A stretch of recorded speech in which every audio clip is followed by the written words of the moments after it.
Come on, Annie. Let's go to the movies.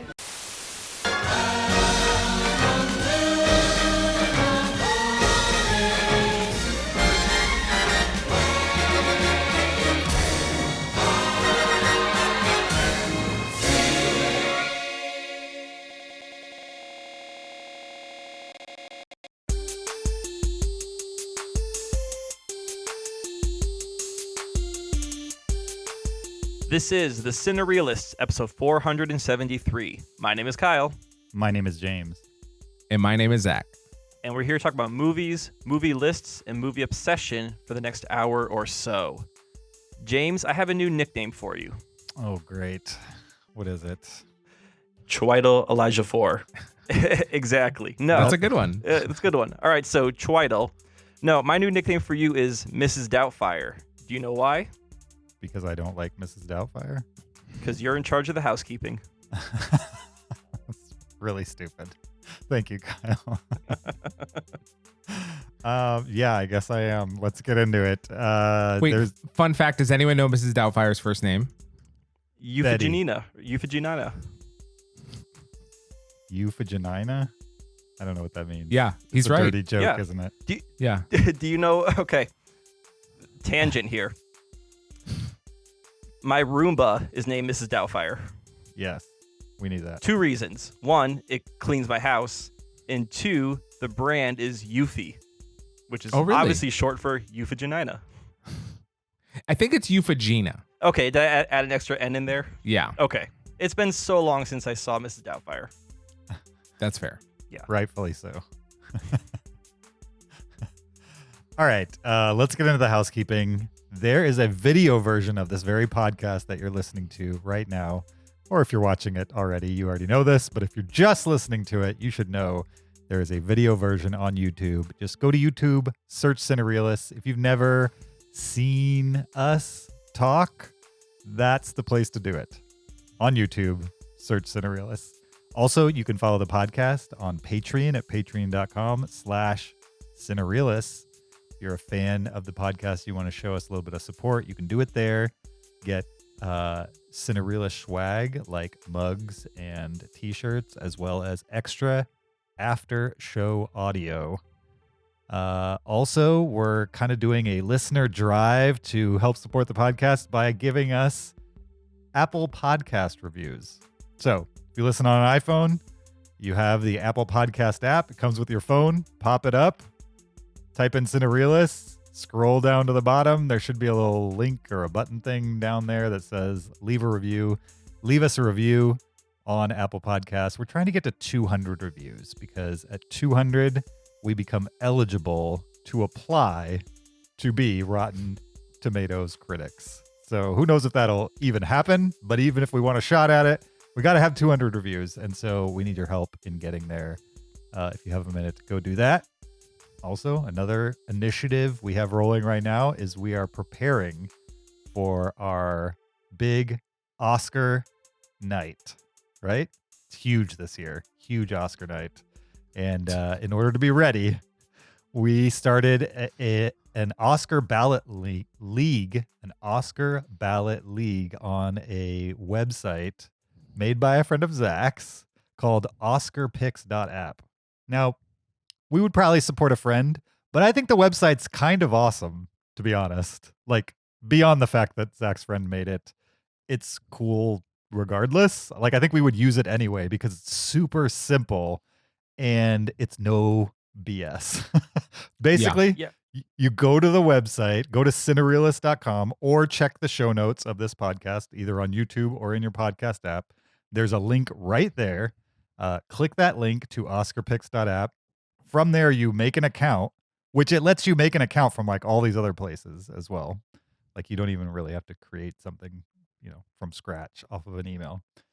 You can use another service to log into it. But you make your account and it immediately signs you up for the Cinereelist League. And then you submit your ballot. You can submit multiple ballots.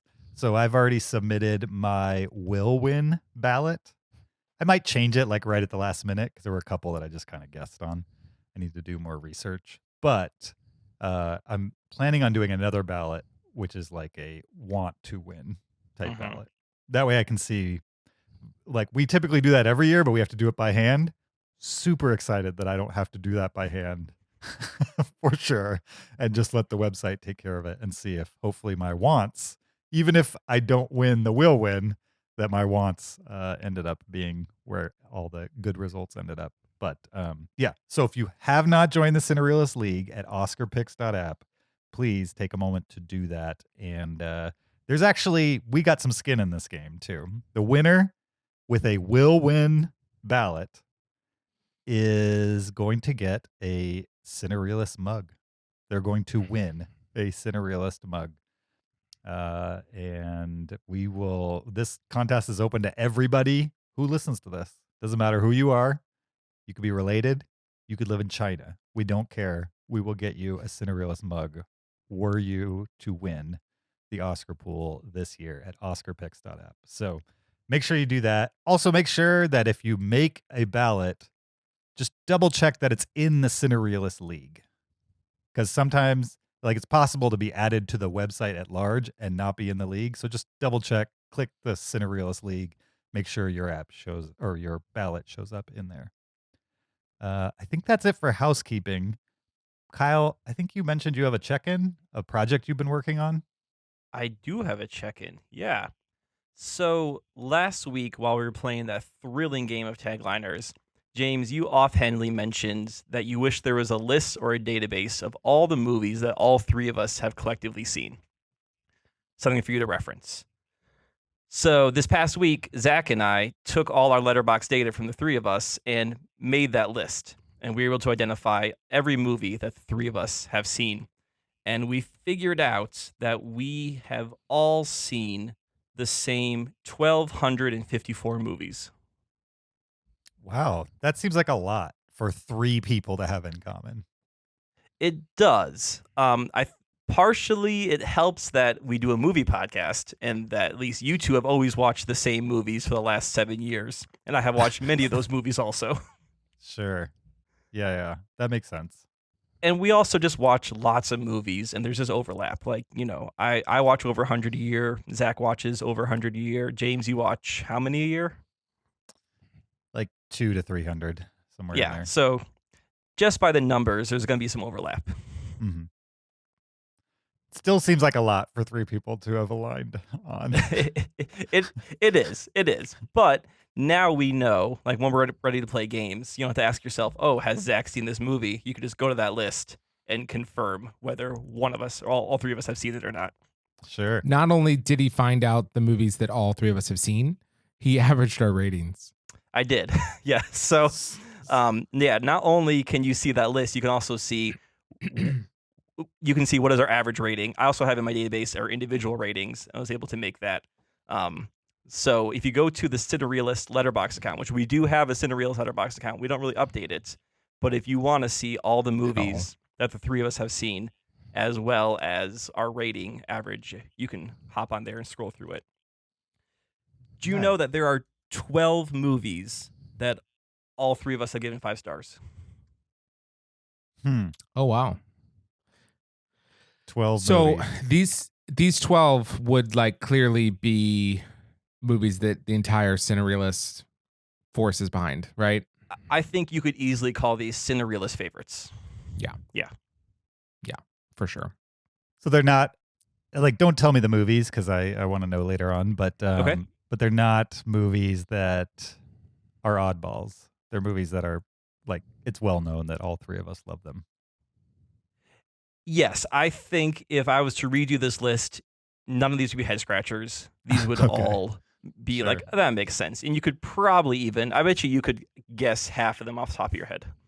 It's not going to be like a surprise that all three of us rated 5 stars to Jack and Jill, and we just have never talked about it before. No, I don't think there are no surprises in this list. Okay. Well, that's kind of a bummer. I like I surprises. know. Awesome. Cool. Well, we talked before the podcast about maybe doing an episode where we focus on that list. I think that's in the short future for this. But in the meantime, if you'd like to go check out that list, just letterboxd.com/Cinereelists, I think, is where it's at. Yeah. It's maybe the only thing there, possibly. It's not even a list yet. It's just I imported all our ratings and the movies we watch into the account. So you have to click on films we've seen, and then you can sort it through that. Gotcha. Cool. Awesome. Well, I will not be checking that out because I want to be surprised when we talk about it. But Excellent. if other people want to, they should go do that. Definitely. Well, we saw a movie this week, right? I'm assuming we all saw the same movie. The Versus movie. Godzilla versus Kong. Right? Okay. Called Godzilla versus Kong. It's PG-13. Right now you can watch it in theaters or at home on HBO Max. We're going to dive deep on this one right after this clip.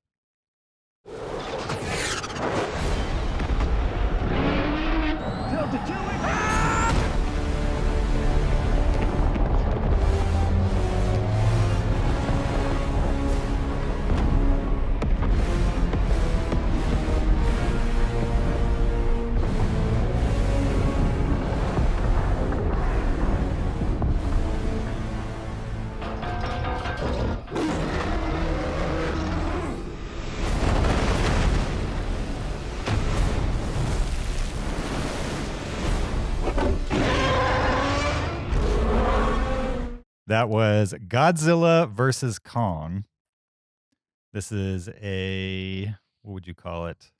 A monster film? I guess. Action / monster film / animated movie. This was directed by Adam Wingard. It stars Alexander Skarsgård, Millie Bobby Brown, Rebecca Hall, Shun Oguri, Lance Reddick, Kyle Chandler, and Demian Bashir, amongst others. The official IMDb plot synopsis for Godzilla vs. Kong is: the epic next chapter in the cinematic monsterverse pits two of the greatest icons in motion picture history against one another, the fearsome Godzilla and the mighty Kong, with humanity caught in the balance. What did you guys think of Godzilla versus Kong? I should say we were going to do The Father this week, which is, I haven't seen The Father, but I'm assuming it's a very differently toned movie than this one.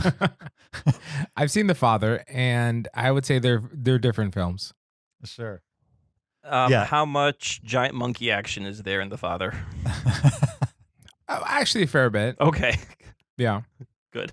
Yeah, and coming off of Minari, I was kind of like, I mean, there's this big budget movie that, like, we just don't get big budget movies all that often anymore. Hopefully soon we'll start getting a steady drip of them, but it just felt like I needed a break from the indie dramas. And so we took a break this week and watched this, and it got good Rotten Tomatoes scores. I have no clue what you guys thought about it. What's that? Well, I'll start. Yeah. I'll start. Surprisingly enough, boys, I liked it. I enjoyed myself. All right. I had fun with this film. It was pretty dumb. As the plot was ridiculous. Most of the characters were superfluous. And thank you, Kyle. And the action was awesome, right? Like, we got to see Godzilla fight King Kong, and they were better choreographed fights than most fights in most action movies. I saw them land actually good hits on each other. They looked like fair fights in the sense of, like, no one was holding back punches. It really seemed like they were actually going at it, and whoever was going to win was actually the winner. You know, like it seemed like there was no Deus Ex Machina that was going to break up a fight and mean, oh, we don't get a satisfying conclusion to any of these fights. You know, like I don't know. I enjoyed all the action, and then the dumb stuff, like the plot or the dialogue, was fine. Like, what do you expect? It's a Godzilla movie and a King Kong movie. I kind of expected it to be campy, and it was. And I was fine with that. I was on board. And so yeah, I had a great time with it. Well, that's good. I'm glad to hear you had a great time with it. I agree with you. The action was good. When the monsters were fighting, it had weight to it. Right. Like sometimes when you have CG creations, they feel kind of lifeless and airless, and they move in ways that don't seem physically possible. But watching these two behemoths fight in the ocean in a city, you really felt that impact. And I think part of it was definitely like a lot of the bass and the sound that they would have in those punches those being landed. That being said, besides the action, the rest of this movie was really stupid. And especially the plot was almost incomprehensible. Like I have no background to this. I actually watched Kong Skull Island this past weekend to kind of get myself in the universe, which I really enjoyed. We could talk about that another time, but I thought that was a well done monster movie. It balanced it all out. And this, I haven't seen the Godzilla movies, the most recent ones. I don't really care about Godzilla as a monster, both from the 50s or from now. It's never been a favorite of mine.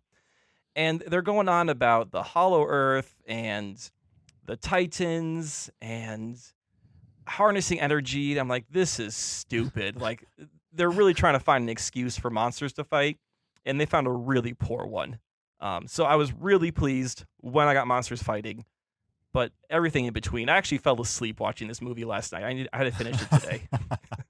Like at some point, they were, I don't know, beneath the Earth's crust where gravity's flipping, King Kong swinging around, and I was zoned out. I was full on asleep, so I had to stop it and come back to it this morning. All right, James, where are you? I enjoyed it as well. I mean, it's not good, but It's not good. But it's exactly what it is, right? And you really what can't expect much more than right. Exactly what is good. I personally think Kong Skull Island is a more fun movie to watch. Like the style that they inject into Kong Skull Island and kind of the Apocalypse Now touches, even though it's way more silly than Apocalypse Now presents itself. But like those elements, I like that in Kong Skull Island. I think there's a lot of that is missing in this movie. But the title is Godzilla versus King Kong. And so you show up to see those two fight, and they show them fighting over and over and over again. Yes, they do. Yeah. I mean, there's probably like 4 or 5 fights where the bulk of it is Godzilla versus King Kong. And I liked how they gave Godzilla like the edge on most of those fights, but King Kong is kind of like the scrappy one who doesn't give up until he's like absolutely exhausted everything he has in him. I liked that. And I thought they did a good job of giving King Kong a personality, whereas Godzilla is still just kind of like this lumbering lizard that protects Earth. Like no other motivation whatsoever other than that. That and like professional jealousy, I guess. Because that's why he was fighting Kong, right? Is because like he wants to be the protector of Earth and he doesn't trust any other big beings to be a protector of Earth. Was that generally what I caught about that? I think it's just general alpha male has to be only one leader. Yeah. I thought their species were enemies. No, I don't think so. Okay. I don't think so. They just kept saying over and over there can only be one alpha, and so they'll immediately go after each other if they are aware of each other's existence. Yeah. Yeah, but if you're just looking for Godzilla to fight King Kong, I mean, they pretty much gave it to us. Yeah. Here's the thing. We had Batman v Superman, right? Uh-huh. And that movie was such a disappointment. Because all we want is Batman to fight Superman and it to be awesome. And that movie was a train wreck. And in particular, Batman fighting Superman was awful. Mm-hmm. You know? So that movie just didn't deliver. This movie totally delivered on Godzilla versus King Kong. And personally, we've seen big things fight each other in like Transformers movies. Mm-hmm. And that is so dull to me to watch a Transformer fight another Transformer because there's no continuity of like space and time or mechanics of their body whatsoever. Mhm. With Godzilla and King Kong, it's extremely straightforward what they are, what they're capable of, what weapons they have at their disposal, that kind of thing. So I found it super satisfying compared to like a Transformers where like big things are hitting each other. I guess for me, since I had just watched Kong Skull Island, which is a unique take on the King Kong story, and as a movie, it's much more artistic and actually takes some chances and does something with it. Then going from that to this, which is a pretty by the numbers monster v monster movie, I think I was maybe just set for disappointment because I had seen what could be done and what could be an exciting and unique take on a well-known story. I think this goes into my movie preferences, but Skull Island was such a dark film. I mean, just like a sinister take on like just nihilism. Like specifically when the guy is like going to sacrifice himself and he gets the grenade in his hand and he's like, I'm going to kill the monster and save everyone. Yeah. And then the monster just swipes him with his tail and he dies needlessly against a cliff. That is so dark, right? Sure. That is just nihilism, you know? Whereas like this movie is much more generously spirited. This one definitely ignores all the human carnage, I would say. Oh, I mean, the mass Millions died. genocide of Hong Kong. Like, right. the city is gone. I mean, whole aircraft carriers worth of people. Oh man, Whole buildings. When you get into the needless carnage, like one guy convinces one woman in one quick conversation to move King Kong to another place, and that leads to like thousands of military deaths and like billions of dollars worth of destruction. Yeah. Just because like these two like agreed on something in 30 seconds. It's ridiculous. And For sure. and their plan is like, we can't use the boats, so we'll use helicopters. They should have used the helicopters first. The first right off the bat, yeah. Like, Yeah, why that the would've boat worked. right away? Like, if we can use helicopters, I don't know. This movie made incredibly bad use of people seeing something that they would not otherwise understand and instantly clocking what's happening and then telling the other people. Like they would see something glowing orange and they'd be like, it's connecting to the mainframe. We only have 10 seconds to get out. And it's like, no, you just saw an orange thing. You don't know what that means. That happened a lot. It was fantastic. This also does the Terminator 2 thing of like, let's have the kid who can hack ATMs try and hack a supercomputer in a military installation.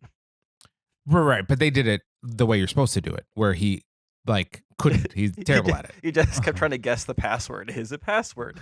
Is Right, it Apex? Exactly. Like if he successfully did that, that would be so annoying. But he didn't. Which I'm glad they didn't. Yeah. I do have to say though, my least favorite part was the Millie Bobby Brown and kid from Wilder People, Hunt for the Wilder People subplot. And the podcaster. Well, there's subplot. Oh, yeah, and the podcaster, yeah. The podcaster, right. That's because they had zero impact on the plot whatsoever, except in one small way. That one little itty bitty thing, yeah. Completely did not justify their existence in the film whatsoever. And they kept happening upon things. Everything that they experienced just happened to them. Yeah. Yeah. And James, you edit the show, and I'm sure you appreciated that. Like he recorded an episode and then immediately left his Jeep and then went to do something very dangerous. Yeah. And like, it's like, when are you going to edit that? When are you going to upload that? What's going on, man? Maybe he does live broadcasts. He was on Twitch or something. Yeah. Yeah. Well, there are services where you can literally just talk into your phone and then hit publish, and it'll just publish a podcast for you. I mean, it'll sound like you did exactly what he did, but yeah, that does exist. Phone, though. That's true. I'm definitely not mad at the movie for being what it is, because I think it pretty much wears it on its sleeve and in all the marketing exactly what it is. I think if it had been directed by somebody that I expect less from, like that would 100% make sense. But it's directed by Adam Wingard, who directed You're Next, which is a horror movie that I enjoy. That's more than just like a slasher movie. And he also directed The Guest, which is awesome. and is another kind of like thriller movie that's more dependent on character development. And there's character development in this movie. It's just all of it is so inconsequential and like thin as to practically not be there, I would say. And again, I'm not mad at the movie for that because what do you expect when you walk into something like this? But I also, when I watched this, I watched it at the drive-in up here in Georgia, which was fun, but I don't think I got the full visual sound experience just because of the nature of watching something at a drive-in theater. Like it was pretty washed out, and I'm sure it's not washed out. It's just you're at a drive-in. And I was listening through the speakers of a truck with its windows rolled down while I sat in the bed and froze my nuts off in 50-degree weather. So I'm not sure like the experience was perfect for a big budget action CGI heavy movie. But I mean, I also couldn't imagine watching Minari at the drive-in. So maybe it is the perfect drive-in movie, like one where the dialogue doesn't matter at all, basically. I don't know. But that might be part of why I kind of wish there had been less fighting and just a little more motivation from the people. No. I don't know. I am not these so people. glad. Not these people. I am so other glad people. this movie did not try to have a really amazing, intricate plot or like really impactful character development. Like, who cares? No, I just keep it light and fun. That's all I care about. I just want to see monsters fight, and I don't want to hear humans talk. I do not want like attempting to be something special or unique and failing at that. You know what I mean? Like if they hit, if this is Citizen Kane of the monster movie world, then great. But they're not going to do that. They're going to miss. And so all of those attempts at being something interesting are going to fail, and it's just going to drag the movie down. Yeah. I'm glad it didn't try for too much. I don't necessarily disagree with you. I just feel like you could get anybody to direct that movie. And this guy, Adam Wingard, can do more than that. But he didn't. So there it lies. You mentioned he directed The Guest, and that is such a stylized movie. Like, it's almost an 80s throwback. Yeah. So he has taste and artistic vision. And I think this does too. It's just thin. Like the artistic vision was on there from frame one, and it didn't change much from frame one to the end. It did have some pretty cool shots of people flying by King Kong's open mouth. And that kind of reminded me of the Universal Studios ride of like when you're on the tram car and you go by King Kong's roaring mouth. Sure. Yeah, definitely. That's gone, by the way. Does not exist anymore. You know, I was watching this and I was thinking about, watching Nickelodeon in the 90s and how if you won a Nickelodeon show, you got to like go to Universal Studios and they would always show the King Kong ride. Mm-hmm. And I'm like, I bet you that's gone now. And I can never fulfill that kid dream of mine. Yeah. Sorry, man. It's over. I think it still exists in California. You could go out there. Well, if you guys move to California, I'll go out there and check it out. But I have very little reason to go to California right now. Sure. I understand.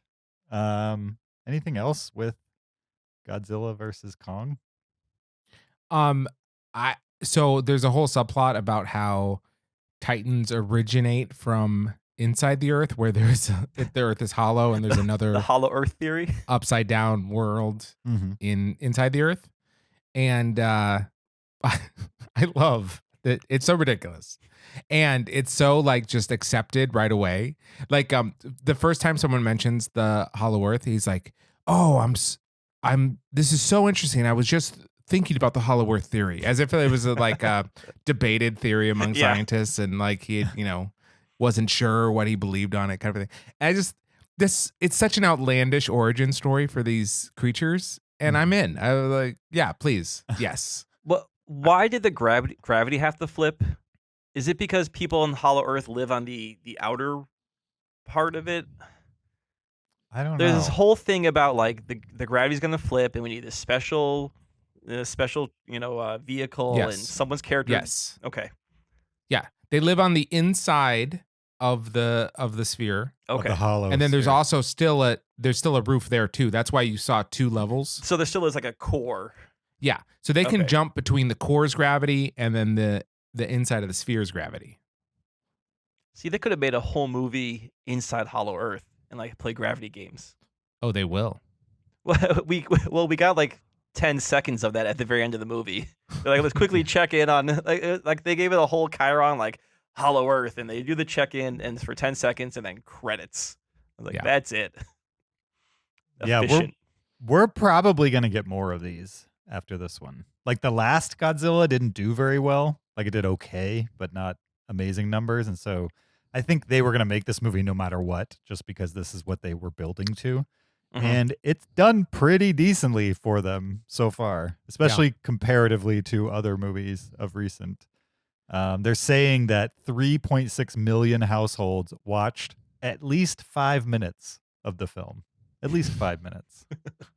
My wife is one of those. She watched at least 5 minutes. Sure. I just think for me, what we've gotten in the past for this type of thing is Transformers, right? Transformers is just the archetype for this type of movie. Yeah. Huge action blockbuster kind of thing. And those movies are offensively bad. Like they're hard to watch. Like I will happily never watch another Transformers movie because it's just never a good experience. Mhm. Maybe Bumblebee, I don't know. I haven't seen that.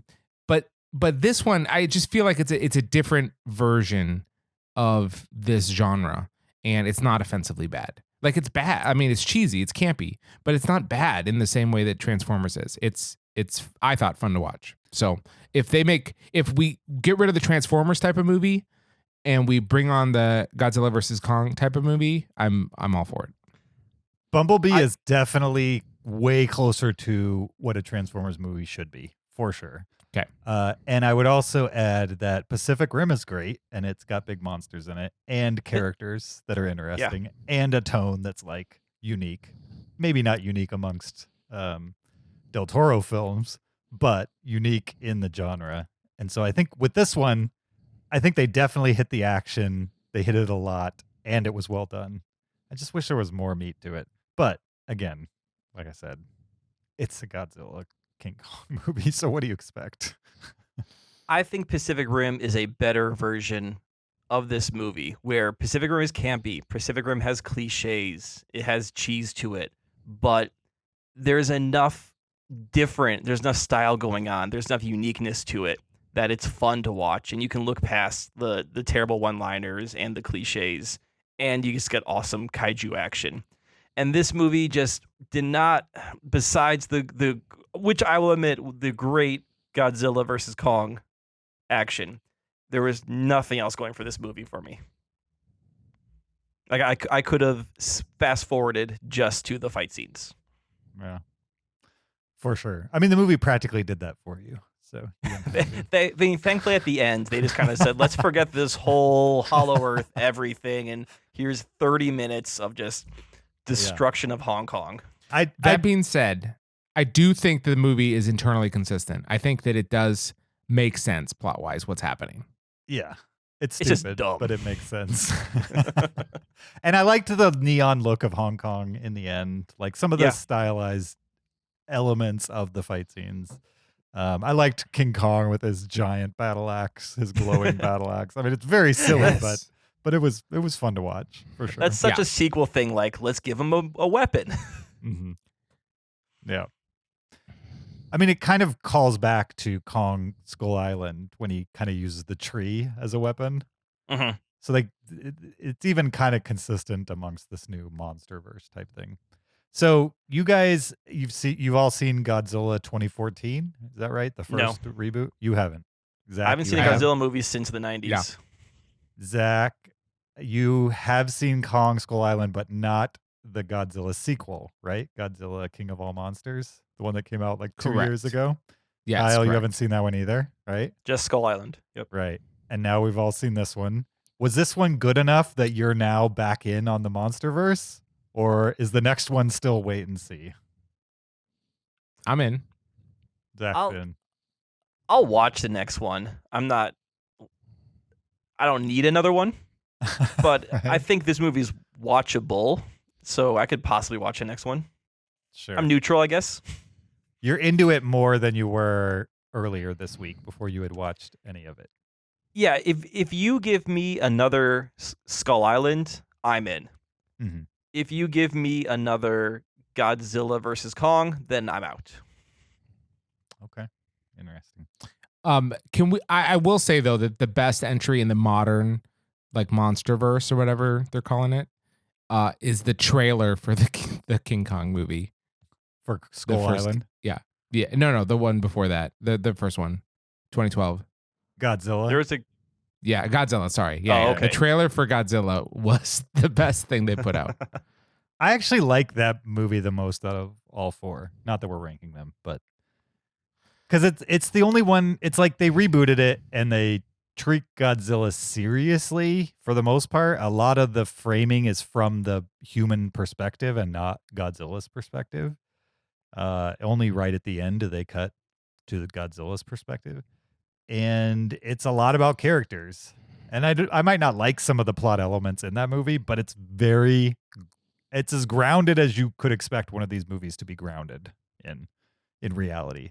And by the time you get to this movie, you got people flying around in spacecrafts and like all this other stuff that just is so far away from that 2014 movie, for sure. I just don't know why you want these to be that grounded. I don't need it to be grounded. I just preferred that style I guess. as a movie that I'm going to remember over time. Yeah, Guaranteed I will remember that over this. the first Godzilla movie was, I thought, pretty unsatisfying as far as Godzilla. He's like this unknown, and then he does a thing at the end, and it's like, okay, we learned a little bit about Godzilla, but it's just very unsatisfying. Whereas this one is just, there's a lot of satisfying Godzilla versus Kong action. Well, Yeah. I think that's the thing. It's the Kong element. Like, Godzilla's a pretty two-dimensional character. It's a giant lizard that destroys cities. Yeah. You can't reason with Godzilla. You can't find its motivation. Where Kong is, and maybe because it's, it is ape-like and it's so close to a human, like, it has motivation, it has feelings, it has agency. So you can relate to Kong. You can figure out why is doing, what is his reason for doing this? How can we talk to him? I mean, in this, they literally find a way to talk to him. Godzilla's just a giant lizard. It could be intelligent, but we know it's the classic story of a god versus a king. Mhm. So God's I'm serious. Yeah, That's Superman versus Batman, right? Yeah. Batman's the knight and Superman's the god. It's where like Godzilla's he's all powerful essentially, right? And he's tasked with like protecting this world, whereas like King Kong, he has his realm and that's all he cares about. You know what I mean? And like he'll do anything for it, but he's not a god like Godzilla. He's just king. Yeah, he just wanted to protect Skull Island. Yeah. Makes sense. If only there was a way to tell which one was the god and which one was the king. I just don't. Help me out here. I don't know. It's hard to tell. All right. What do you guys letterboxing this?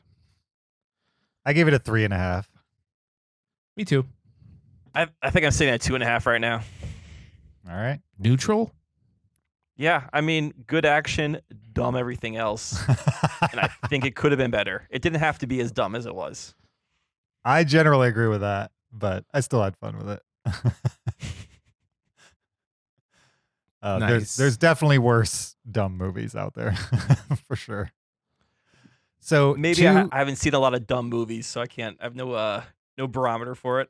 yeah, it could be 2 3.5s and a 2.5 for Godzilla versus Kong. For our list this week, we're just continuing the theme of movie monsters. This is our top 10 movie monsters. We made a list ranking our favorite movie monsters from 1 to 10, and we're gonna go through it right now, kind of Red Robin style, round robin style, not the burger place. Do you know I worked at Red Robin? Did you I really? did know that. Mm-hmm.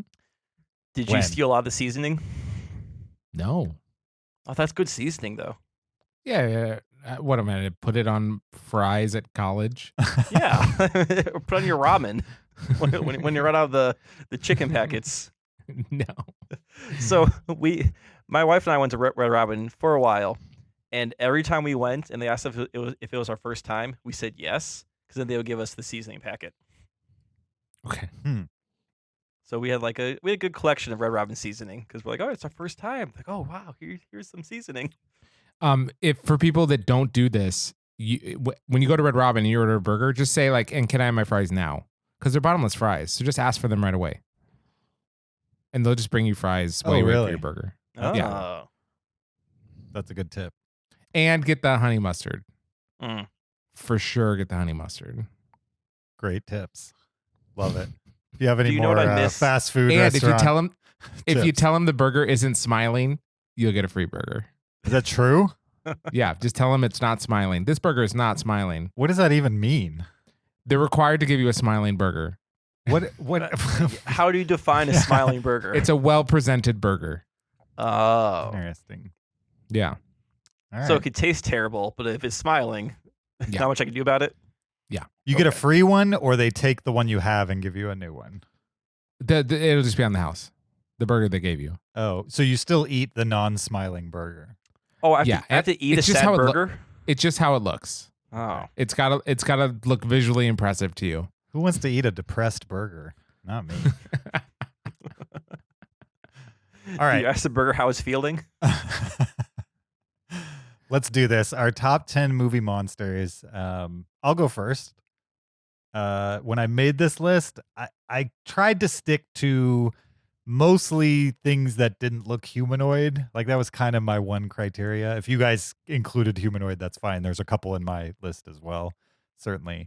But like I tried to stay away from like the Freddys of the world just because, I don't know, I was looking for like bigger, bulkier, human looking people. But that means that my number 10 is the giant snow troll from Troll Hunters from 2010. You remember Troll Hunters?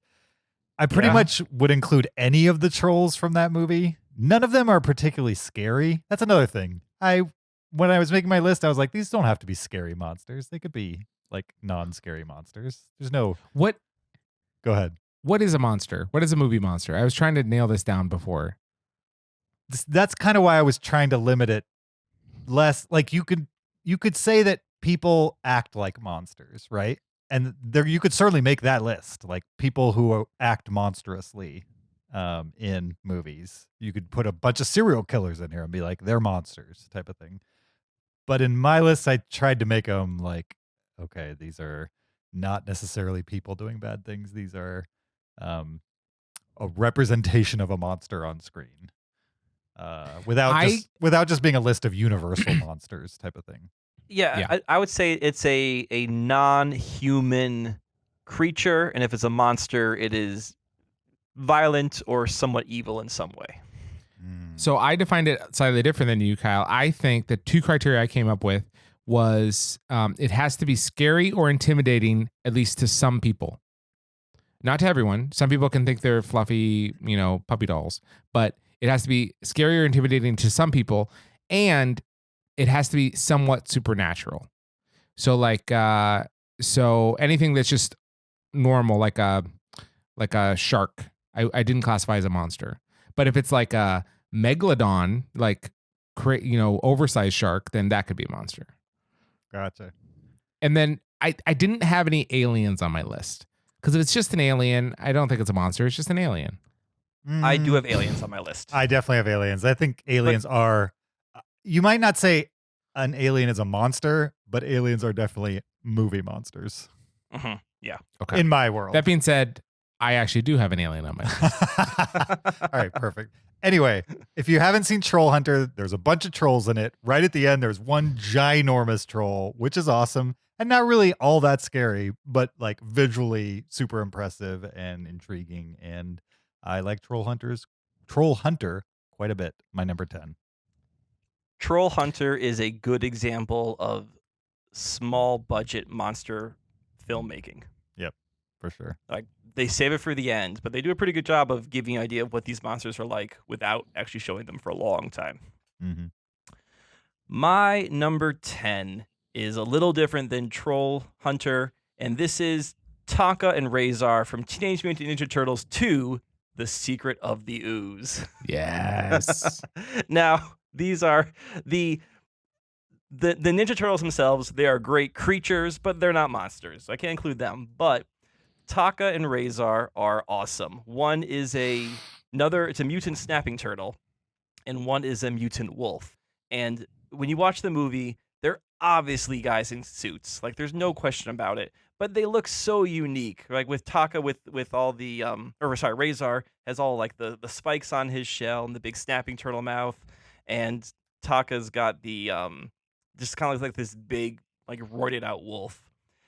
It also has one of my favorite line readings from a movie ever, and that is when Shredder first sees Taka and Razor in their cage, and he's like trying to command them to do something, and then he realizes that they're how infantile they are, and then he goes, "They're babies." It's such a That's a good line reading. Thank you. It's stuck with me my whole life. I love that line reading, so I had to go with them. They're little puppets. Yeah. That's great. And I may have confused which one's which too, but it doesn't matter. Okay. Yeah. I'll go next, but I will say that my list is not exclusively movie monsters. It's mostly it's mostly movie monsters, but also movie creatures that are like large in size. Okay, so my number 10 is the gremlin from the Twilight Zone, the movie. Oh, on the wing. Yes, on the wing. John Lithgow is a passenger on an airline, and he casually looks out the window, and he noticed there is a gremlin picking away at the engine, and he's like terrified, right? And he gets the flight attendant to come over, and they don't see it. It's hid by the time a flight attendant comes over, and he keeps looking out the window and sees it like ripping out parts and breaking this engine, and only he glimpses it. And so he's like, we're going to crash and no one will believe me that I see a gremlin out there. Anyways, I find that very effectively terrifying, right? That like you are the only one that sees the danger, and it's a catastrophic danger, and no one will listen to you, and there's nothing you can do about it, and you've lost all credibility. Wasn't there someone? There was someone from from the Sack of Troy that was like that. They lived in Troy, and they were granted like the ability to see the future, but then no one would believe them. And so they like predicted that Troy would be sacked, but no one believed them. So it's like that same idea. It's like, I think that's legitimately scary. That does sound like a Greek punishment. Like, you can see the future, but no one will ever believe you. Yeah, exactly. So that's Lithgow, not Shatner? Lithgow. Did Shatner do the TV version of that story? Possibly. It was probably a TV episode first. Okay. And probably also a Simpson episode. Simpsons definitely did that take on the Twilight Zone. Yeah.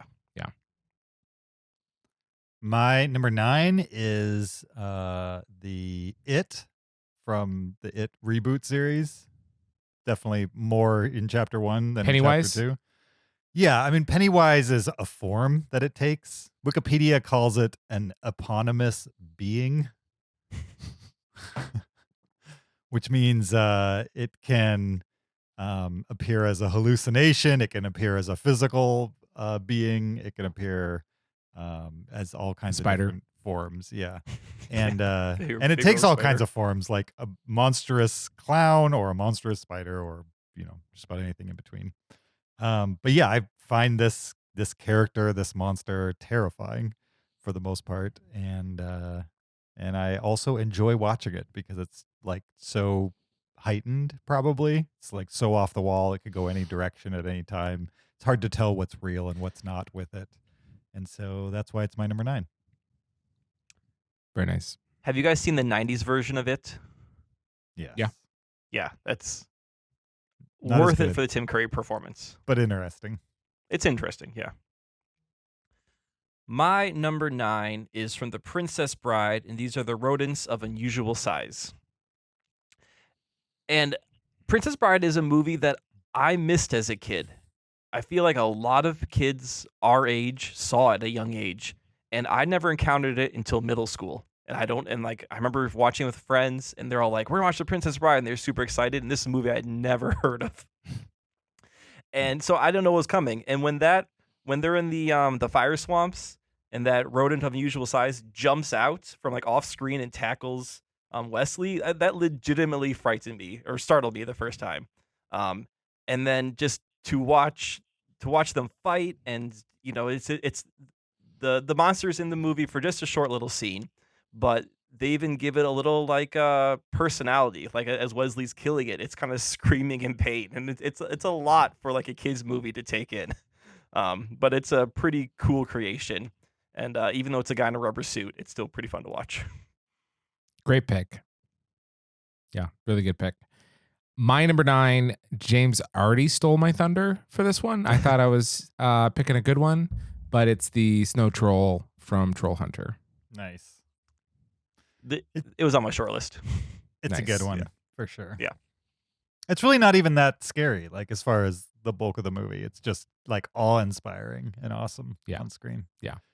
My number 8 is from 2008. It's The Monster from Cloverfield, which is actually a movie that doesn't show you much of the monster. Like you barely get to see it throughout the runtime of the movie. But I think that's part of what makes it so cool, that when you finally do get to see it, it's still kind of hazy and in quick pans, quick shots type of thing. And yeah, I like it. It's probably the most interesting version of Godzilla, I would say, even though it's not Godzilla, it basically is.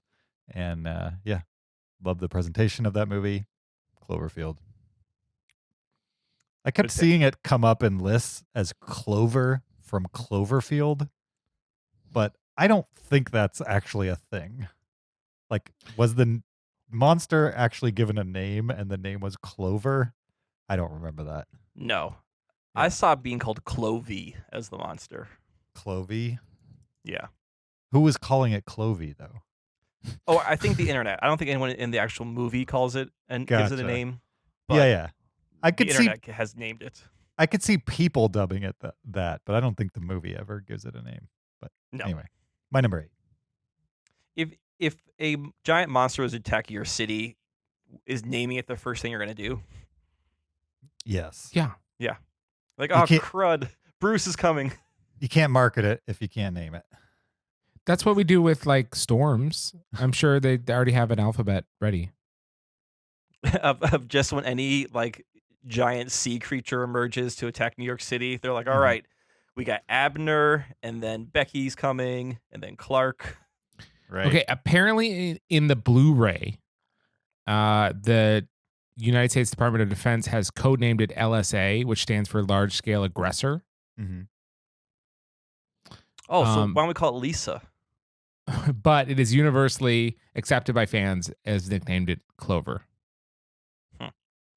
And in Japan, it's called a slusho. Oh, right. Because that's the thing across the movies, I believe.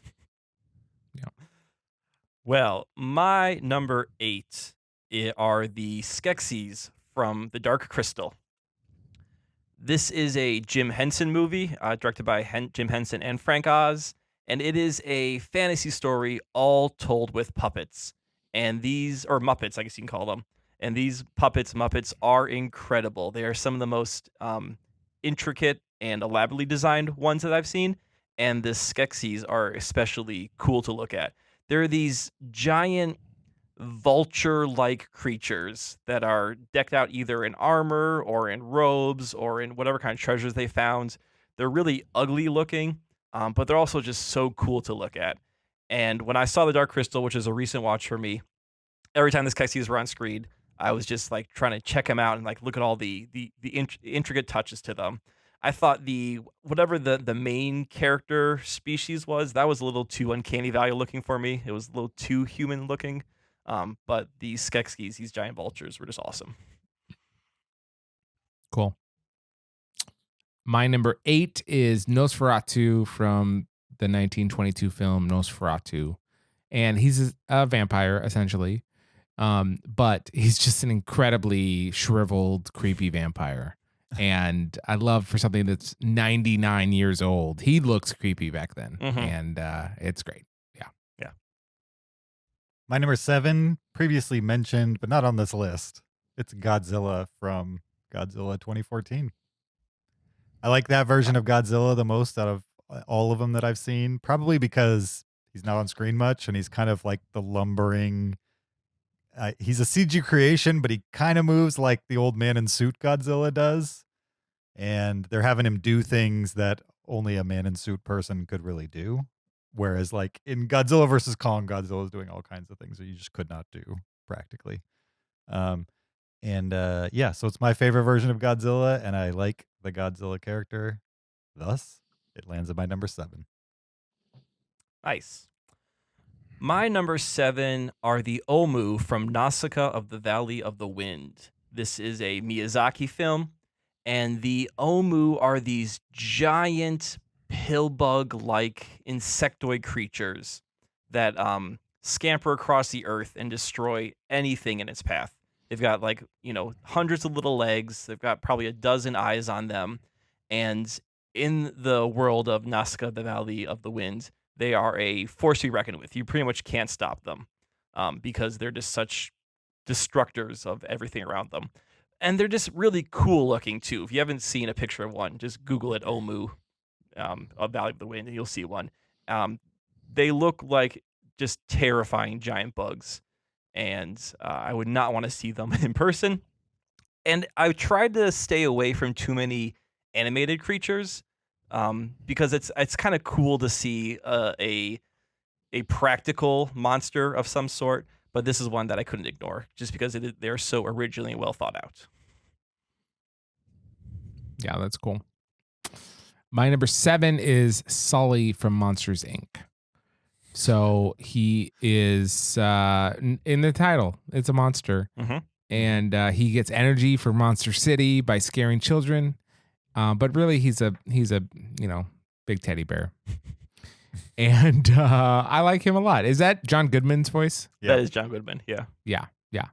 I think, and when it came out, everyone was talking about how the hair was so, intelligently rendered and stuff. I was like, yeah, I'm on board. Yeah. My number 6 is the aliens from Attack the Block from 2011. I think the character design is super interesting. They're scary. They're fast. They're interesting to look at. I just love those monsters from that movie for sure. Number 6. And they're pitch black, right? Aren't they? Yeah. They're kind of absence of light. They're like black holes with like an outline of fur and eyes and teeth. Yep. Like white eyes and white teeth or yellow eyes. I don't know, but yeah, something like that. They're cool. They're cool looking. My number 6 is the zombie bear from Annihilation. And this monster... That's a good one. It's not on my list, but just because I didn't think about it. Okay. It's when I thought of this list, that was one of the first ones to come to mind for me.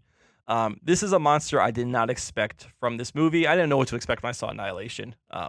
And I was not expecting there to be a giant, grotesque zombie bear that can mimic human screams. That was going to be terrorizing the characters. But there we are. It is truly a terrifying and frightening monster. And I think it is great. I do too. It's not terrifying. It's silly. It's hard to be terrifying when you're silly. It's not silly. It's terrifying to look at, and it mimics human screams. I found it terrifying. Zach's just... You found it Zach's did you have a nightmare that night? Zach's hardened. He's unflappable, evidently. I don't think I'm that hardened. My number 6 are the gray gorillas from Congo. Now that's silly. No, absolutely not. Absolutely not. So the gray gorillas, it's a species of gorilla that doesn't actually exist. They're possibly chimpanzee gorilla hybrids or human gorilla hybrids. But the thing about them is they're incredibly aggressive gorillas and social. So they'll work as a team in like teams of 10, 20, 30 all together. And they use tools. and just incredibly aggressive. So it's like your worst nightmare when it comes to if you have to face a gorilla. This is the last gorilla that you would want to face. I don't want to face you have any a better gorilla. shot. You have a better shot with King Kong because perhaps you could charm him if you're like like a pretty blonde starlet or like a young child with a King Kong doll. Maybe you could survive with King Kong. With these gorillas, they will rip you to shreds without even thinking about it. I saw Congo when it came out in theaters, and it was mostly because isn't it associated with the guy who wrote Jurassic Park? Didn't Yeah, he also- wrote Congo as well. It was the next Crichton movie after Jurassic Park. Right. So I saw it because of that, and I don't remember anything about it. I haven't seen it since. Is it a movie I should rewatch, or is it not good other than the gray gorillas? So it is. It's not good, but it's definitely fun to watch. Okay. Like it's pretty bad, but it's super fun, and it ends with them all in a hot air balloon. Like that's kind of how you want every movie to end, with all the characters drifting in a hot air balloon. Sure. Yeah, I could see that. What movie would be better if it ended in a hot air balloon? Every movie. Would be better. I need something specific here. Like The Matrix, and it's just Neo and Instead of- Trinity and Mr. Anderson, or no, like Flying away in a hot air balloon. What if you get to the end of The Matrix and like he does his little speech on the phone and he hangs the phone up, and instead of flying off, he hops in a hot air balloon and just slowly lifts off. absolutely yes. Every movie, honestly, every movie. As Rage Against the Machine is playing in the background. Yeah. Yes. All right, I'm sold. Yeah. That's a list we should do. Movies that end with a hot air balloon. Because That would have been better with a hot air. Movies that would have been better with a hot air The balloon. Ten ending. Commandments. Moses hops in a hot air balloon. It just drifts off. Sure. My Wizard of Oz. She gets in the second hot air balloon. my number 5 is King Kong from King Kong, 1933, which is a Heard of it. classic movie monster for sure. I had seen this as a kid, and I would say it didn't impress me. And then I saw it in a movie theater 3 years ago or so, and it was really the first time I actually paid attention while watching it, and I enjoyed it a lot and saw a lot more in it than I did when I was a kid. I wouldn't say that I am afraid of King Kong as a monster in this movie just because of how dated it is and how obvious it is that it's a special effect. But I think it's pretty amazing what they were able to do, like almost 100 years ago, 90 something years ago, without the aid of computers. And I think the storyline itself, I mean, it's a classic for a reason. It's a well-told story that's pretty simple, but still easy to relate to the characters and all that fun stuff. I enjoy King Kong from that movie for sure. My number 5. Excellent. My number 5 is not a giant hulking destruction monster, but it's definitely a monster, and this is going to be Gollum from the Lord of the Rings trilogy. Not a monster. So he's not a monster in the sense where he's physically formidable, but he is smart, and he has an evil agenda, and he is going to use his intelligence to fulfill that agenda. And on top of that, he is not, I mean, he's humanoid, but he is so poisoned by the ring that he's become this, I mean, pretty much this alien creature by that point. I think he could be a monster. Yeah. I'm not against it. He's not monster like King Kong style monster or a troll. I just have a problem with a monster that's like 30 pounds. No, I agree. Like physically, anyone can fight him. And they do. They tie a rope around his neck and a hobbit can lead him around. So he's not physically formidable whatsoever. But he is smart. cunning. He's conniving. He's cunning, exactly. And he has one very singular purpose. Godzilla wants to destroy Tokyo. King Kong just wants to protect his home. Gollum just wants that ring back. That's true. Okay, well, I can't really speak because my number 5 is approximately 30 pounds in weight. It is Stitch from Lilo and Stitch. This is a movie that I had never seen until I think last year, maybe the year before that. And I was really kind of blown away by how good it was. My expectations were on the floor going into this film. And I found it very moving, actually. I thought the plot with the sisters was very moving.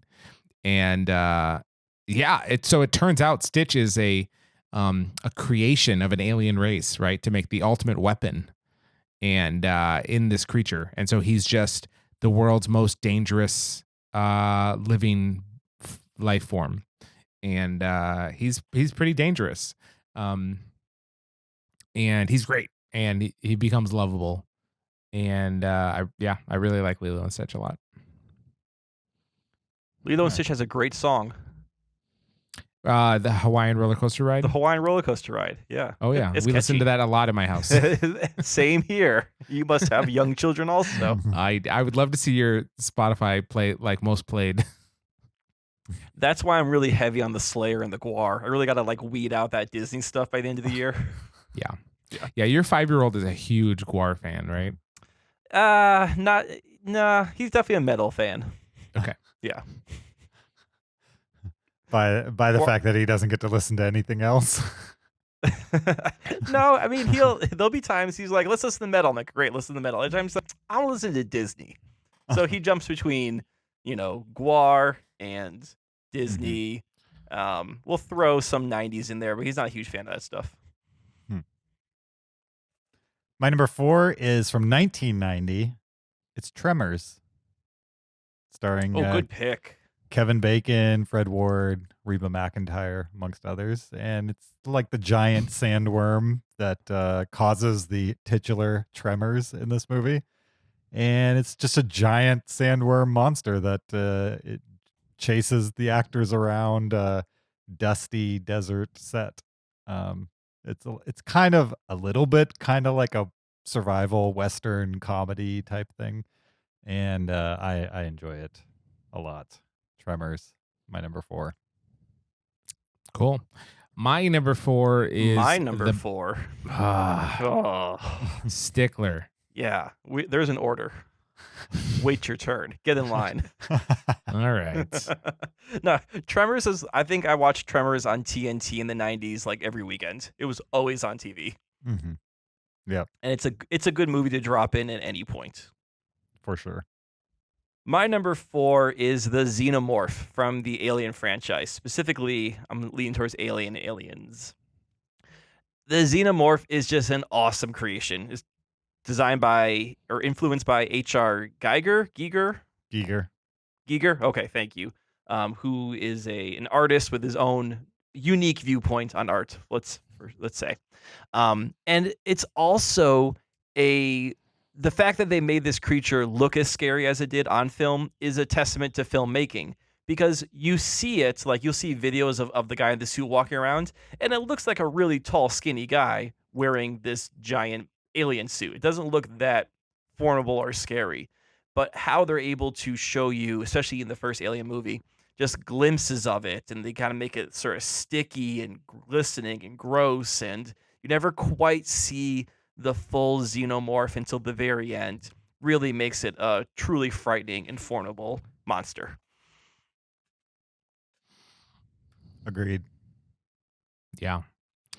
Okay, my number 4 is the Balrog from Lord of the Rings: Fellowship of the Ring. Mm-hmm. It's a set piece confrontation, and it's so good. It's just perfectly executed, and then you get to revisit it in a future movie, which is really great, and learn more about how that interaction goes. It's just it's pretty awesome. It's really impressive. And I would hate to fight a Balrog. I would hate to fight any of these monsters on this list. It's also the first time in that series that you get to see all of them kind of work together to defeat something, which is like the monster's cool, but also just the setup of the first time you see that monster. Well, do they all work together to fight the Balrog? It's the first time they all run away, right? But it's the first time as a group where they're like defending something there. No. You're thinking of the troll. Yeah, what about the scene right before it with the troll? What are we talking about then? What am I missing? The Balrog, that's on the bridge, right? And then they all run, and the Gandalf like faces him alone. You shall not pass. Oh, I was thinking of the troll. You're right. Yeah. No, not the troll. Of the troll. All right. I take it all back then. Awful pick, Zach. Thank you. Have I shown you guys the video of me doing "You Shall Not Pass" on a bridge in New Zealand? No. Sounds very cringy, right. though. I'd love to see it. Maybe if everyone's lucky, I'll put it on the Instagram. Maybe. All right. Yes, everyone is lucky. I was in New Zealand. I was on a bridge. I had to do it. Then did you jump off the bridge? No. Did you sacrifice No, yourself? I did it, and I turned to Meg and I said, "Run, you fool." No, I wish I did. I didn't do that part. My number 3 is Lotney Fratelli from the Goonies, Oh. a.k.a. Sloth. You remember Sloth? He's a from the Goonies? monster? He was to those kids until they figure out that he's a good guy, right? He's definitely like, they're all afraid of him. They even describe him as a monster. And then, throughout the course, they realize he's a monster that's on their side type of thing. What's his backstory? He's abused by Mama Fratelli. Like, that's why he looks like that, because he got slapped a bunch as a kid. And Well, I thought he was born deformed. I don't remember. I don't remember if they define one way or the other. I think maybe I assumed he got slapped around as a kid. No, he was dropped as a kid. Remember, they talk about it. They're like, oh, yeah. And that's why one eye is way off center. Well, because when he was like a baby or something. I don't know. From like head trauma. Okay. It's a goofy kids movie. But remember at one point, one of the brothers starts singing Rockabye Baby. And then Sloth gets all mad because they got to the part of the song where Baby fell out of the tree. And he's like, oh, I forgot about that. He's like, fall, Sloth. And he's like touching his face, like his eye and stuff like that. Oh, yeah, you're right. Okay. Yeah. So I think, he was abused or dropped or something like that. But yeah, my number 3, he's like, I think of him still as a monster, but like a good monster, even though he's just a guy who has a deformity, probably, if you're looking at the base of it. Anyway, my number 3. Kyle? Do you know that The Goonies is the movie where I learned what a stunt double is? I did not know that. Yeah. This is when that movie came out in like the 88 or later than that? 85. 85. Okay, so I was probably watching a little bit later because I was 2 in 85. But I'm watching The Goonies with my dad, and at the end they're on the pirate ship. And do you remember how they're all like jumping off the pirate ship, diving into the water? Mm-hmm. And my dad says to me, "So Kyle, those aren't the actual actors, kids jumping off the pirate ship. Those are what's called stunt doubles." I'm like, "What's a stunt double?" And he's like, "Oh, it's a person who they use to do stunts in place of the actor." And I did not know what a stunt double was. And so now, like when I think about stunt doubles, I think about Josh Brolin jumping off a pirate ship into the water and be like, "That's not Josh Brolin. That's just another guy wearing the same clothes as him." That's awesome. I don't mean to ruin your idea of who your dad is, but he's not right about that. Those kids jumped off that plank. Absolutely. I've listened to interviews where they talk about it. They did. Okay. All right. Well, so Kyle, you don't know what a stunt double is. Yeah. So tell me again what a stunt double is, because apparently, Josh, my world is shattered. It's when an actor does his role. So funny. Tom Cruise, he's a stunt double. Okay. I know the first movie I realized what a stunt double was. Okay. It was Jurassic Park. And there's that scene where the girl is like hanging from the roof. Mm-hmm. Like the ceiling tile or whatever, and while the raptors are trying to get to her, and she like looks up, and it's a stunt double, and they like digitally painted the girl actress's face on the stunt double when she like glances up at the camera. And I had seen that on some behind the scenes thing, and I was like, oh, so a different person like did the hanging, and they put her face on her. That's cool. You saw that on Movie Magic, which used to be on Discovery Channel all the time. Probably. Yeah. That was an awesome show. Yeah, it really was. It really was cool. Prior to that, I legitimately believed that when extras died in a movie that they actually just died, like they were killed, but that like they were paid extra to die to die. for the film. Yeah, That's why they were called obviously extras. you'd have to pay him more. Yeah, You're thinking of what's that movie with the burning of Babylon? Intolerance. Yeah, you're thinking of Intolerance. They're killing extras. Yeah. Ugh. Yeah. Okay. Oh, well, nope. Who's next? Who's next? It's my turn. Okay. All right. My number 3 is a creature from Return of the Jedi. And this was a tough pick because Star Wars films are full of awesome creatures and monsters. But I had to settle on the Rancor from Return of the Jedi as one of my favorite Star Wars monsters. For anyone who doesn't know, the Rancor is this enormous beast that lives underneath Jabba the Hutt's palace. And Jabba has a trapdoor, and he can open it up and drop an unwitting person into the pits of the Rancor. And here's this enormous, like, clawed, pug-nose-faced giant creature that will pick you up and eat you and tear you apart with his giant teeth. And Luke Skywalker gets dropped into Jabba's pit. And we already know what the Rancor can do. And here's the case where Luke Skywalker, he doesn't have any weapons. He obviously cannot overpower the Rancor, so he has to use his intelligence. What the Rancor lacks, he has to use to defeat the Rancor. And he eventually defeats it by crushing the Rancor under its own door. The scene could have ended there.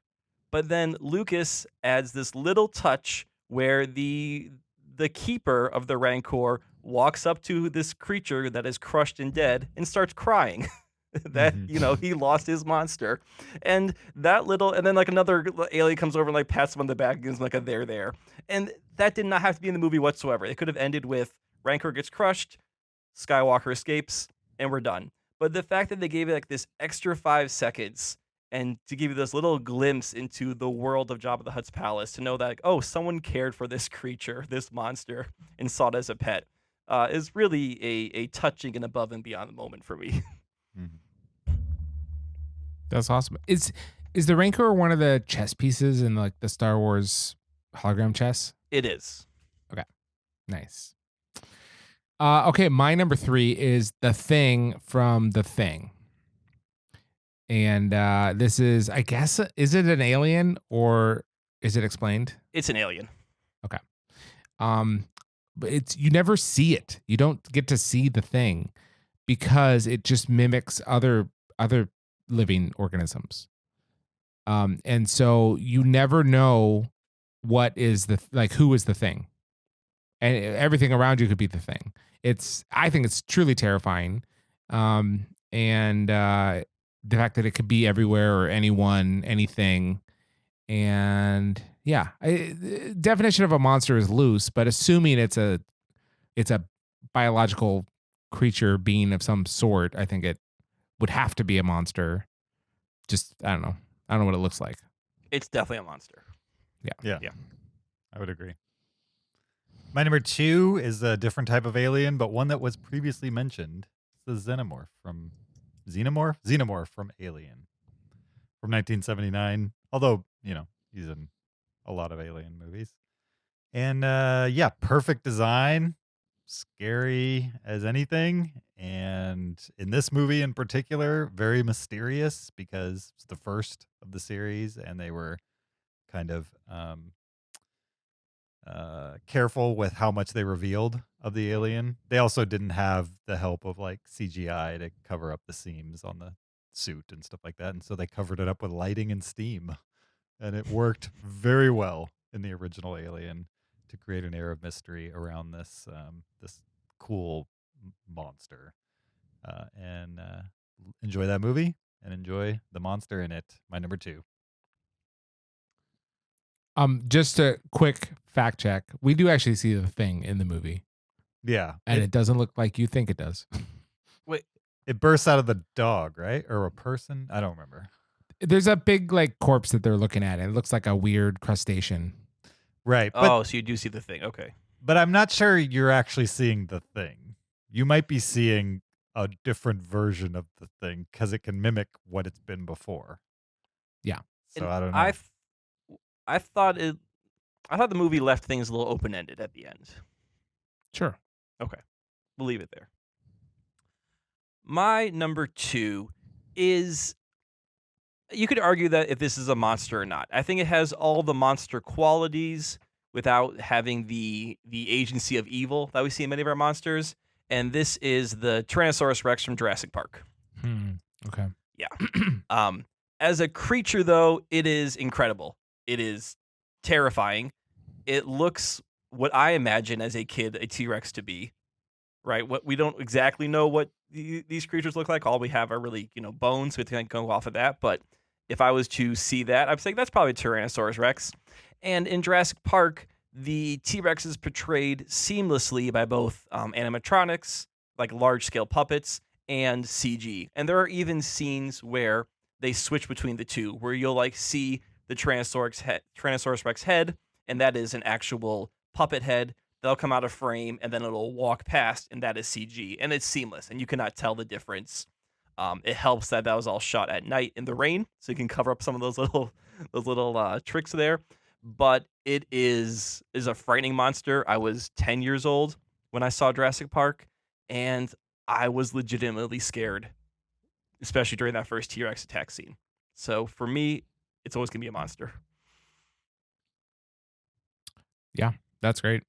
I think it counts as a monster, even by my definition of having to be supernatural in some way, because they're not the actual dinosaurs. Even they filled in the gaps with frog DNA. Yep. So it's a kind of lab creation. Okay, my number 2 is the Wild Things from Where the Wild Things Are. And even if you didn't like this movie, Mr. Shake My Head, Kyle, you have to admit these are interesting looking monsters. Yeah, that's great. They they were adapting a kid's picture book, and they made something that is not even a kid's movie really. But the look of the film, I think, is so special, and these monsters themselves are just fascinating to me. They look like they're hollow. Like some of them look like they're hollow and are kind of jiggly. And it's like they're not trying to hide the fact that these are constructions, and others look like animal hybrids, like a goat, and it's just it's so like a bird. It's so fascinating to me.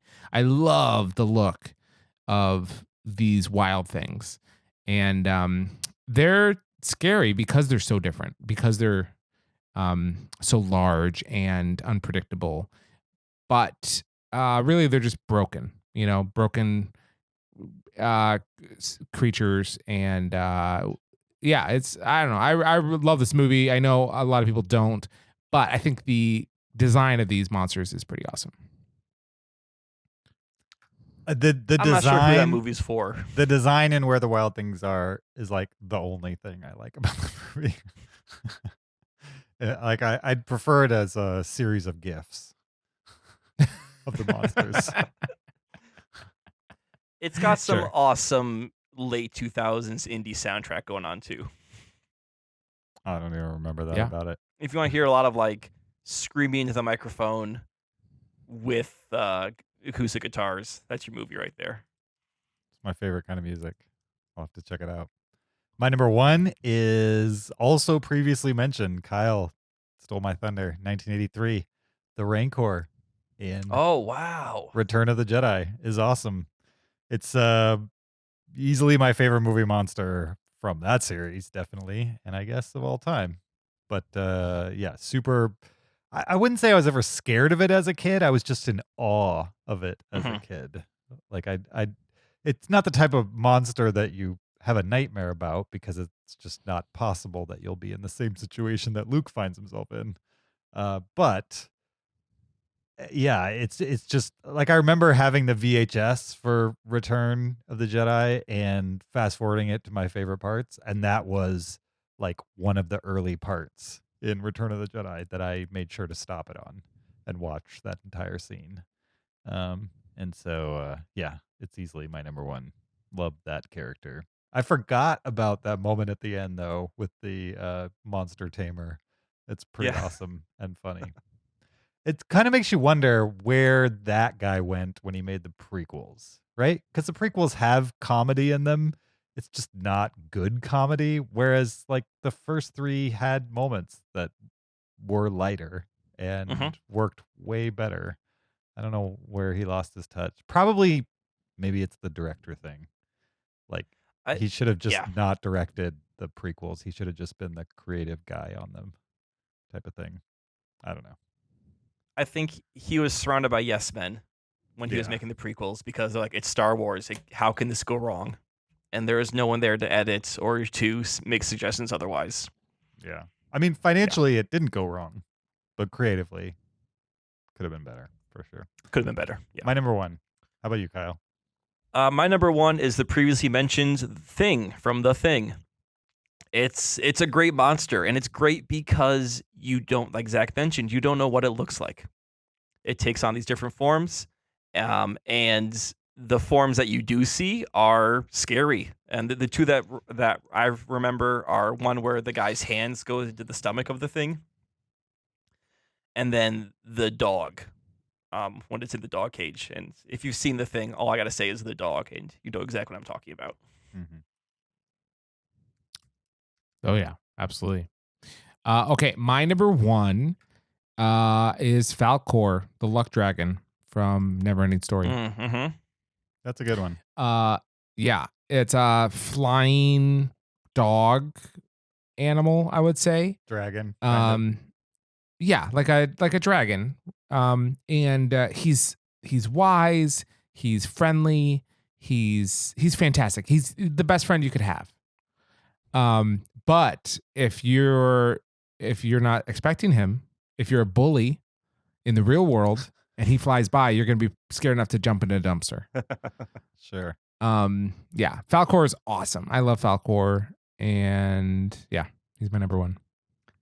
I consider the Nothing from Neverending Story. Sure. Nothing's pretty awful too. Yeah. Yeah. There's also the rock guy from that movie, right? I considered him the rock giant. Yeah, Mhm. the rock giant. There's a lot of good ones in that movie, for sure. Yeah. That's a movie I really want to show Galen, but I feel like I gotta wait a couple of years. How old's he now? 6? 5.5. 5.5.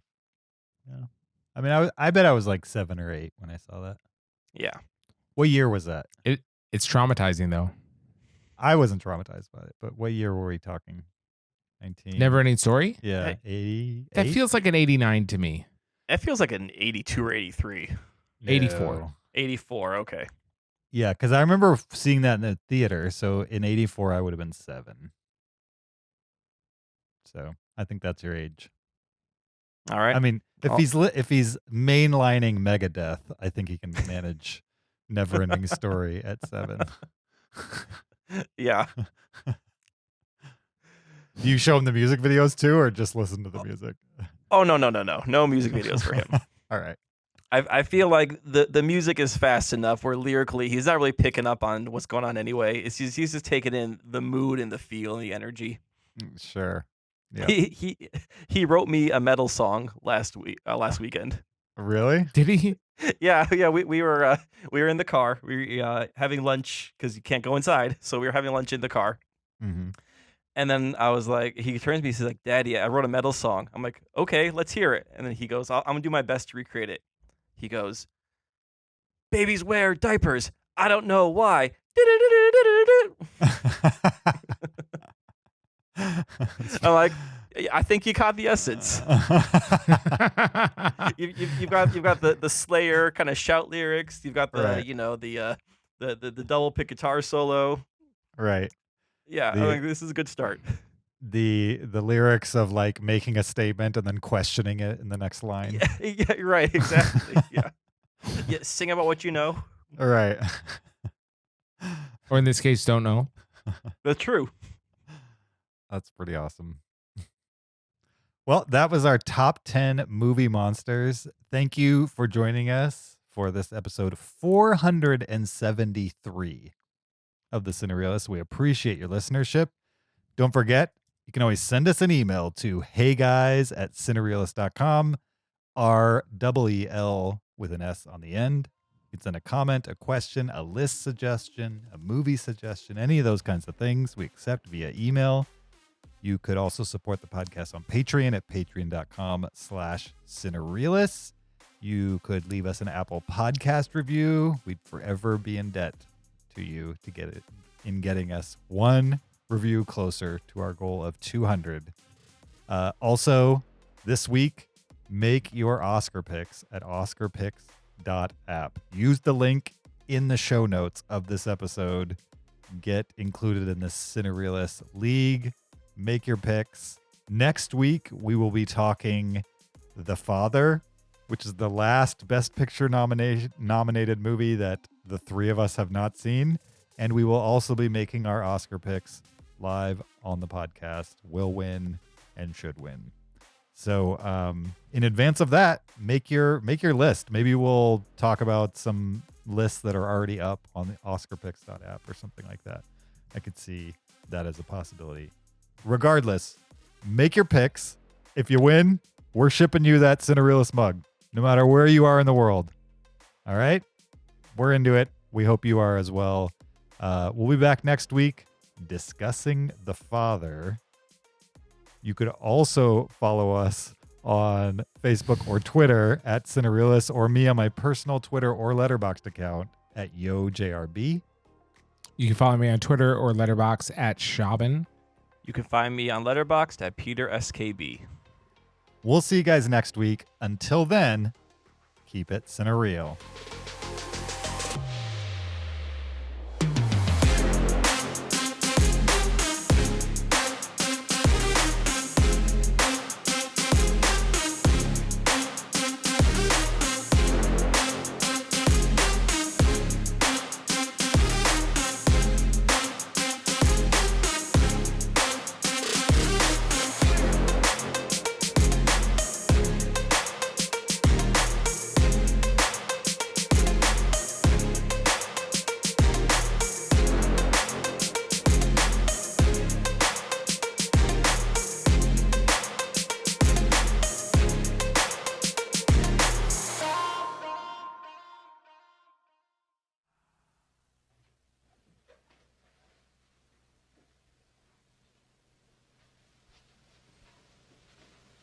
You're still here? It's over. Go home. Go.